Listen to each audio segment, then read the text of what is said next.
Hello, my dear students. How are you all? I hope that you are happy, healthy, and fantastic. You are welcome to Symbolic Education. Symbolic Education में आपका स्वागत है। Dear students, आज की जो ये class है बहुत ही ज़्यादा स्पेशल, क्योंकि आज हम एक ऐसी पेंटिंग के बारे में बात करते हैं जो कि जिंदा है। जैसे कि आपके सामने जो ये पोएम है, जो कि आपकी कावेरी, जो कि क्लास 9 की इंग्लिश की बुक है, उसकी पोएम नंबर 3 को हम स्टडी करने वाले हैं, जिसका नाम है कैनवास ऑफ सॉइल। सॉइल यानी कि मिट्टी, यानी कि जो मिट्टी है, जो हमारी धरती है, उसको एक कैनवास के रूप में अगर प्रयोग किया जाए तो उसमें सबसे अच्छी, सबसे सुंदर तस्वीर बन करके सामने आएगी, जो कि जिंदा और सजीव जीवंत तस्वीर आपके सामने रहेगी। यूँ तो आपने तस्वीरें बहुत ज़्यादा बनाई होंगी, बहुत सारे कलाकृति आपने करी होंगी, चित्रकारी करी होंगी, क्या वो जिंदा हैं? लेकिन आज की जो ये कविता है, जिसके अंदर हम इसके बारे में पढ़ने वाले हैं, कैनवास ऑफ सॉइल, यानी कि यहाँ पर जो ये पेंटिंग के बारे में बात करते हैं, पूर्ण रूप से प्राकृतिक है, पूर्ण रूप से इसके अंदर प्रकृति जिंदा है, जीवंत है, सजीव है। तो आज की जो ये पोएम है, आज की जो ये कविता है, माया एंथोनी के द्वारा लिखी गई है, जो कि बहुत ही अच्छी कवि हैं। और आज वह इस कविता में हमें बहुत बड़ी बात समझाना चाहती है कि जो मिट्टी है एक प्रकार का, यानी कि जो हमारी धरती है वो कैनवास के समान है, और उस पर जो हमारे जो माली होते हैं वो एक कलाकार की तरीके से, एक चित्रकार की तरह से उस सजीव पेंटिंग को बनाते हैं, यानी कि जहाँ पर वो पौधे लगाते हैं, पेड़ लगाते हैं, बगीचा तैयार करते हुए किसी सजीव तस्वीर से, किसी सजीव चित्रकारी से कम नहीं है। तो आज की जो ये कविता है बहुत ही अच्छी कविता है। आई होप कि आप इसको सुनेंगे और आपको बहुत अच्छा लगेगा, और आई होप कि आप एक एक बात को बड़े ध्यान से सुनेंगे और उसको समझने की कोशिश करेंगे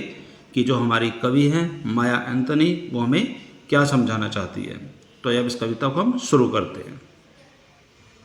well my dear students, the poem is here, यानी कि आपके सामने एक कविता लिखी हुई है जिसका नाम है कैनवास ऑफ सॉइल। तो इसकी शुरुआत में हम पढ़ते हैं, जो कि आपकी रीडिंग फॉर एप्रिसिएशन में लिखी हुई है, यानी कि प्रशंसा के लिए पढ़ना। एप्रिसिएशन का मतलब होता है प्रशंसा या फिर तारीफ। तो इसकी जो पहले लाइन है वो बहुत ही ज़्यादा महत्वपूर्ण है। इसमें लिखा है कि plate of earth rich and deep, यानी कि जो धरती है, उस धरती को हमारी जो पोइट है, यानी कि माया एंथोनी ने धरती को एक प्लेट के रूप में यहाँ पर प्रदर्शित किया है। धरती को एक प्लेट समझाते हुए वो कहते हैं कि धरती की जो प्लेट है वो रिच एंड डीप है, यानी कि जो धरती है, जो मिट्टी है, वो बहुत ही ज़्यादा उपजाऊ है और बहुत ही ज़्यादा गहरी है। यानी कि यहाँ पर आपके सामने जो प्राकृतिक, जो सजीव जो तस्वीर है, सजीव जो चित्रकारी है, उसको करने के लिए आपका कैनवास तैयार है, यानी कि जो आपकी धरती है वो पूर्ण रूप से तैयार है। इसलिए यहाँ पर इस धरती को एक प्लेट के रूप में रखा गया, जहाँ पर अलग अलग रंगों को मिक्स करके जो चित्रकार है एक तस्वीर में भरता है।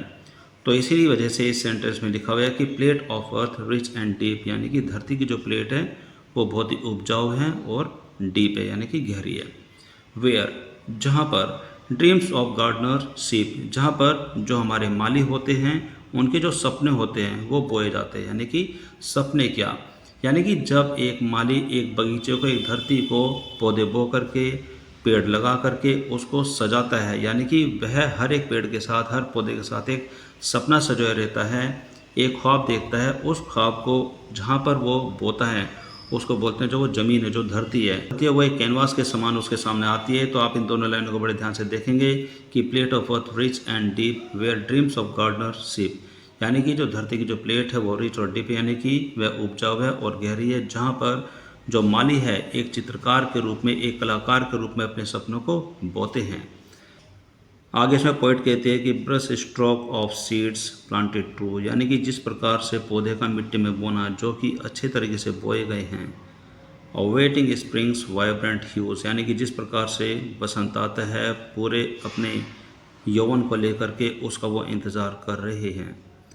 यानी कि जिस प्रकार से उस मिट्टी में जो बीज बोए गए हैं, उन बीजों को बोने के लिए यहाँ पर ब्रश स्ट्रोक, यानी कि एक जड़ से, जैसे कि मिट्टी में एक बीज को धंसा करके, यानी कि उसके अंदर गाड़ करके उसको बोया जाता है। प्लांटेड ट्रू और वेटिंग स्प्रिंग्स वाइब्रेंट ह्यूज, जो कि बसंत ऋतु के आने का इंतज़ार कर रहे थे, जो कि एक बड़े अच्छे तरीके से उनके सामने आते हैं, कि उनको जिंदा करने के लिए, उनको एक जीवन देने के लिए बसंत ऋतु सामने आता है, तो वो उसका इंतज़ार कर रहे हैं।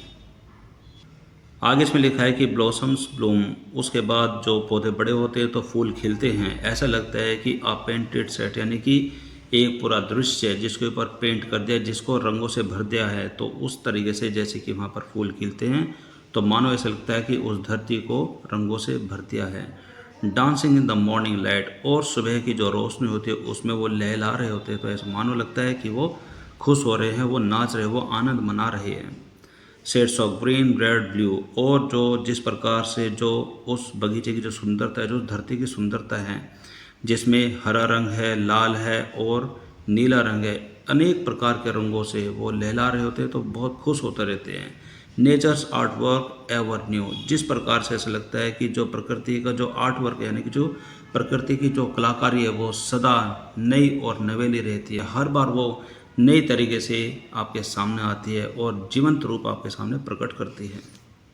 आगे इसमें बताया गया कि each plot a canvas wide, यानी कि धरती की हर जगह, धरती का वह भूखंड एक बहुत ही लंबा चौड़ा फैला हुआ एक कैनवास की तरह है। वेयर, जहाँ पर आर्ट एंड लाइफ कोइंसाइड, जिस जगह पर जो कला है और जो जीवन है वो एक दूसरे से मेल खाते हैं, एक दूसरे से वो मिलते हैं। यानी कि यहाँ पर हमारी जो कवि है, यानी कि माया एंटोनी, वो बताना चाहती है कि धरती का हर एक वो भाग, हर एक भूखंड एक लंबा चौड़ा पूरा फैला हुआ एक कैनवास है, जहाँ पर जो कला और जीवन है वो एक साथ मिलते हैं, उनका संगम होता है। आगे इसमें बताया गया कि in the hands of those who till, यानी कि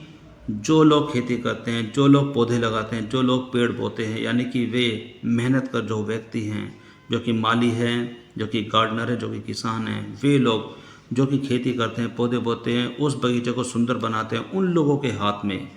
गार्डन्स बिकम पेंटिंग स्टिल, उन लोगों के हाथ में जो बगीचा है वो किसी पेंटिंग से कम नहीं होता, वो उनके लिए एक पेंटिंग बन जाता है। यानी कि जो बगीचा है उन लोगों के हाथ में एक पेंटिंग बन जाता है। जिस तरीके से वो वहाँ पर पौधे लगा करके, पेड़ लगा करके उसको एक सजीव रूप से सजाते हैं और सजीव जीवंत एक पेंटिंग, एक तस्वीर तैयार करते हैं। यानी कि इस पोएम में हमने ये देखा है कि जो हमारी जो कवि है माया एंटोनी, वो पूरी धरती को एक कैनवास के तरीके से हमारे कैनवास के रूप में यानी कि इस पूरी कविता का जो सार वो ये है, यानी कि इस पूरी कविता में हमारी जो कवि है माया एंटोनी हमें समझाना चाहती है कि पूरी धरती एक कैनवास के समान है। जिस प्रकार से एक कलाकार, एक चित्रकार एक कैनवास पर अपने पूरे मन से, सच्चे मन से अलग अलग रंगों का प्रयोग करके एक सुंदर तस्वीर बनाता है, उसी तरीके से हमारे जो एक गार्डनर होते हैं, जो माली होते हैं, जो किसान होते हैं, जो खेतीहर मजदूर होते हैं, वे पूरे मन से एक बगीचे को, एक जगह को उस तरीके से सजाते हैं मानो कि वो एक सुंदर तस्वीर की तरीके से हमारे सामने नज़र आते हैं। जब वो बीज बोते हैं तो बीज के साथ साथ वो अपने सपनों को बोते हैं, यानी कि हर एक बीज के साथ वो एक ख्वाब देखते हैं, एक जीवन देने के लिए, एक तस्वीर को सुंदर बनाने के लिए, यानी कि उस जगह के अंदर एक प्रकृति को सजाए रखने के लिए एक एक बीज को बोते हैं। और जब वो बीज बोए जाते हैं तो फिर वो बसंत ऋतु का इंतज़ार करते हैं, और जैसे बसंत ऋतु आता है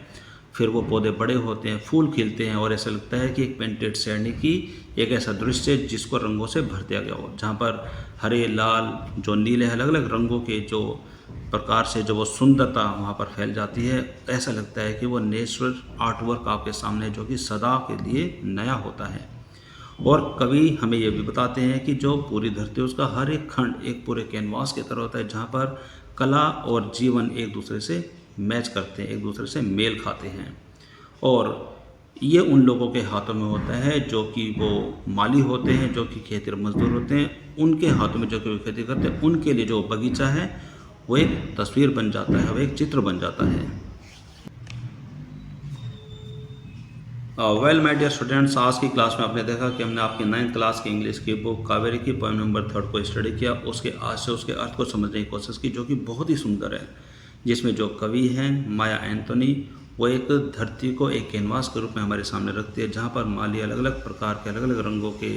जो फूलों को उगा करके पौधे बोते हैं और जो उसमें वृक्ष लगाते हैं, उनको लगा करके बहुत ही सुंदर तस्वीर तैयार करते हैं, जो कि पूर्ण रूप से सजीव होती है।